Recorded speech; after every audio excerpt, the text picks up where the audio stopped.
Hi, thanks for joining me. Today I'm going to be solving problem 3 from week 1 of the Summer Invariants puzzle competition. As always, I'll leave a link in the description below to the Facebook page of the Invariants where you can find out more details about the competition. Anyway, this is the problem for today. We have x1, x2 all the way up to xn being strictly positive real numbers. We want to prove that this inequality here holds. X1 divided by the square root of x1, x2 plus x2 squared plus x2 over the square root of x2, x3 plus x3 squared plus so on all the way up to xn over the square root of xn times x1 plus x1 squared. We want to prove that that guy there is bigger than or equal to n over the square root of 2. So these terms on the left hand side, you can see that each one is like of the form xi all over the square root of xi plus 1 plus xi plus 1 squared. Like so, and so you can kind of think of xn plus 1 being equal to x1 in this case, or you can just think of looking at the subscripts mod n. But basically, once we get to n, we wrap round back to x1, like so. Anyway, if you want to have a go at this problem, pause the video now and give it a go for yourself, and I'm going to jump straight into a solution.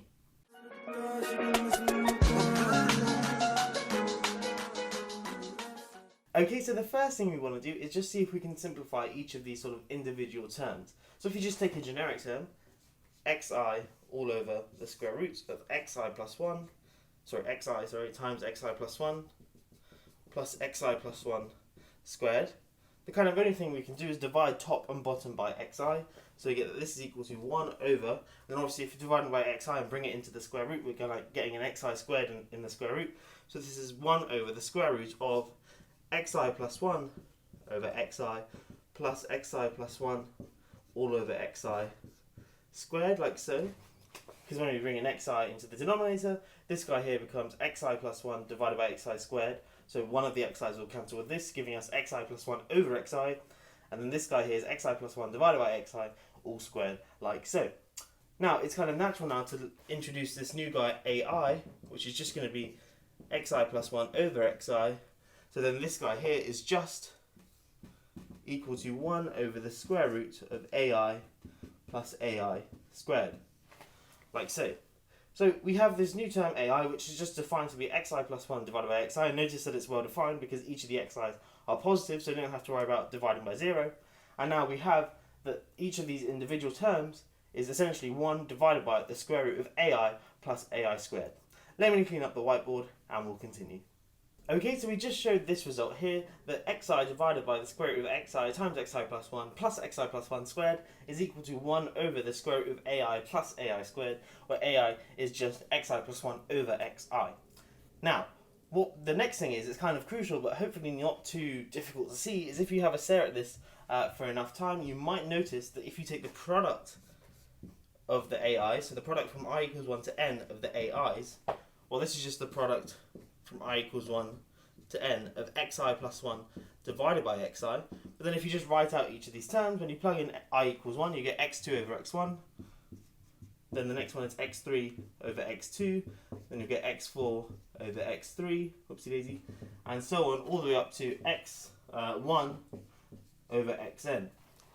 Now, this x2 here cancels with that x2. This x3 cancels with that x3, this x4 will cancel with that x4, and so on. There'll be an xn here, which will cancel with that xn, and then finally you have these x1s here cancelling like so. So the product of the ai's is just 1. Okay, and that's regardless of what these x1s are, these xi's are, sorry. Another neat observation, which is very similar to this, is if we introduce bi, which I'm just going to be defined to equal to log of ai, then we see that the sum from I equals 1 to n of bi is just 0. And that's because the sum from I equals 1 to n of bi is just the sum from I equals 1 to n of log ai. And using log properties, if you take sums of logs, that's equal to log of the products. So this is just log of the product of the ai, so log of 1, and log of 1 is just 0. So we have the sum from I equals 1 to n of bi is equal to 0. Now this is kind of a neat observation, but what we want to do next is write each of these terms here kind of like a bi, so in terms of bi, so each of these terms here in terms of bi, and then we'll notice something about that particular function, and then that will allow us to solve the problem. Okay, so what we want to do is write each of these terms here in terms of the bi, And remember, we showed earlier that the general term is equal to 1 divided by the square root of ai plus ai squared, And bi is just log of ai, so of course that means that ai is e to the bi. So we can write this thing here as just 1 over the square root of e to the bi plus e to the 2 bi, like so.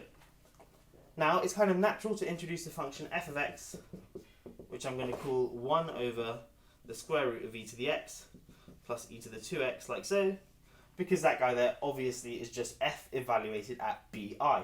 So f of x equals 1 over the square root of e to the x plus e to the 2x. Now I'm just going to leave it as an exercise to you. It's not too interesting, it's just a bit of lengthy calculation, but to show that the second derivative, let me make that clear, the second derivative of f is a strictly positive function. So you literally just compute the second derivative of this guy here, and using the fact that e to the x and things like that are positive, you can show that this second derivative is positive, and that means that f is a convex function. And the reason that's important to us is that means that we can apply Jensen's inequality.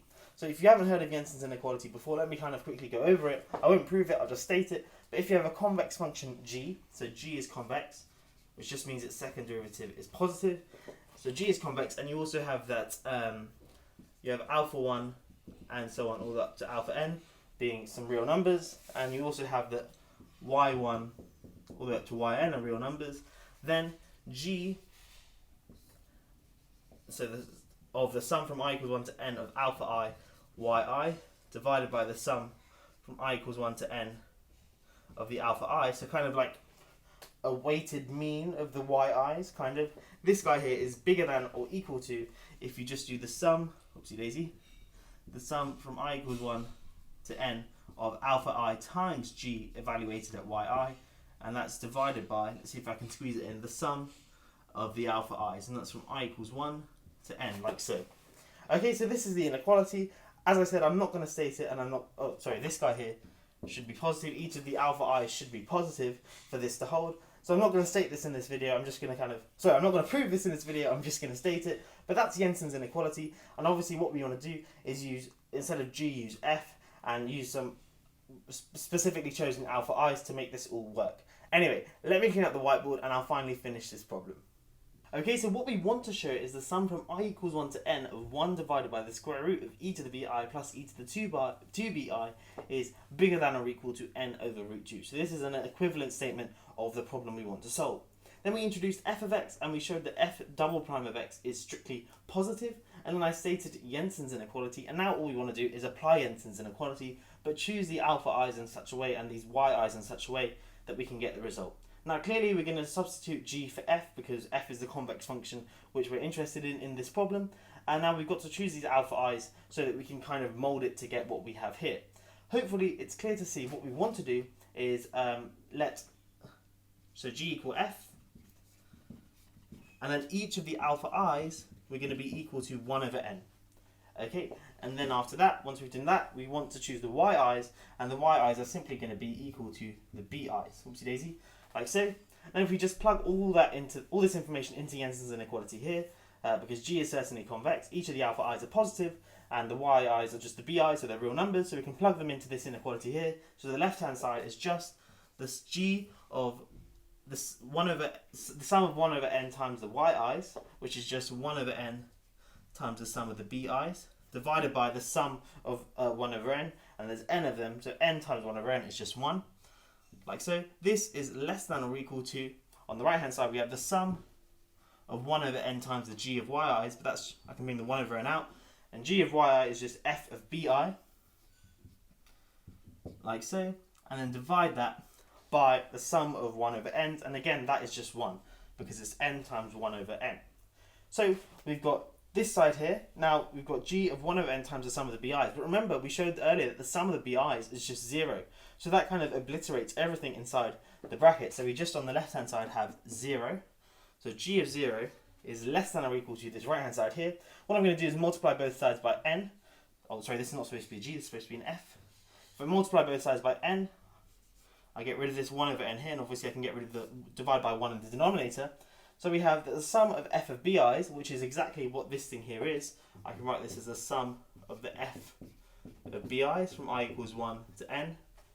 This guy here is bigger than or equal to n times f of 0. So hopefully what we should have is that f of 0 is 1 over square root of 2, and if you just plug in 0 into this guy here, we have that f of 0 is just 1 divided by the square root of e to the 0 plus e to the 0, which is the square root of 1 plus 1, which is square root of 2, so 1 over the square root of 2, which solves our problem. We have that the sum of the f of bi's is bigger than or equal to n over the square root of 2 as required. And in fact, you can analyse this a bit further, and if you know a bit about Jensen's inequality and when equality holds, you'll notice that equality holds if and only if each of the original xi's are the same. So if each of the ai's then were 1. Anyway, I hope this has all made sense, and I hope you have enjoyed this solution. Do check out the other solutions to the other videos as well, and I'll be making solutions to this week's problems. The solution videos will be out next week, and so on. I'll be making video solutions to all the other problems as well. And if you want to check out some other maths content on my channel, I'd really encourage you to. Anyway, thanks for watching. I'll catch you in the next one. Have a great day.